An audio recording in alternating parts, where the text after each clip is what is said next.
Sahabat RHK yang dikasihi Yesus Kristus, pembacaan Alkitab hari ini, Senin 6 April 2020, terambil dalam Injil Markus pasal 15 ayat 21. Injil Markus pasal 15 ayat 21. Pada waktu itu, lewat seorang yang bernama Simon, orang Kirene, ayah Alexander dan Rufus, yang baru datang dari luar kota, dan orang itu mereka paksa untuk memikul salib Yesus. Judul RHK kali ini dipanggil untuk memikul salib. Sahabat RHK yang dikasihi Yesus Kristus, Yesus telah lemah untuk memikul salib sesudah ia disesah, yakni dicambuk dan dihajar di gedung pengadilan. Itulah sebabnya para serdadu memaksa seorang bernama Simon untuk memikul salib Yesus.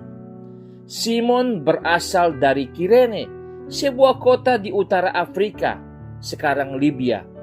Besar kemungkinan bahwa Simon adalah seorang Yahudi yang berasal dari Kirene, sebab Kisah Para Rasul pasal 2 ayat 10 memberikan keterangan mengenai adanya orang-orang Yahudi yang berasal dari kota Kirene.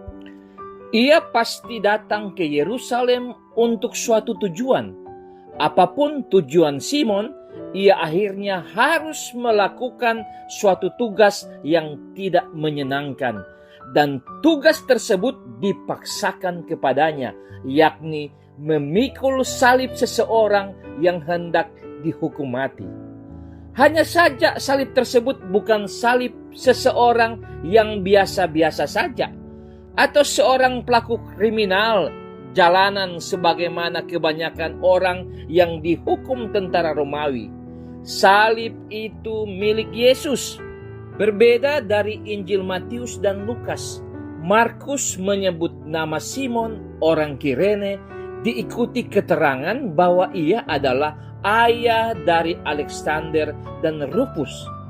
Keterangan ini memiliki arti penting yang menunjukkan bahwa Simon dan anak-anaknya dikenal oleh komunitas penerima Injil Markus.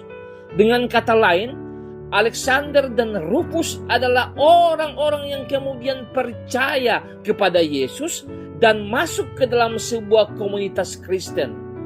Salib Yesus yang dipikul oleh Simon telah membawa dampak dalam hidupnya dan keluarganya.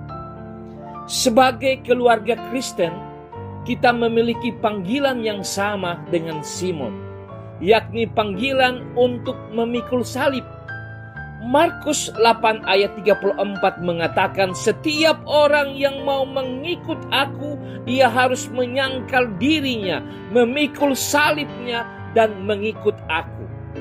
Setiap orang percaya dipanggil untuk menderita bagi Kristus, rela berkorban bagi sesama, dan mengikuti teladannya. Inilah yang akan membawa perubahan besar dalam hidup kita dan keluarga kita. Amin. Mari berdoa. Tuhan Yesus, tolonglah kami memikul salib dalam kesetiaan kepadamu hari demi hari. Ubahkanlah hidup kami. Amin.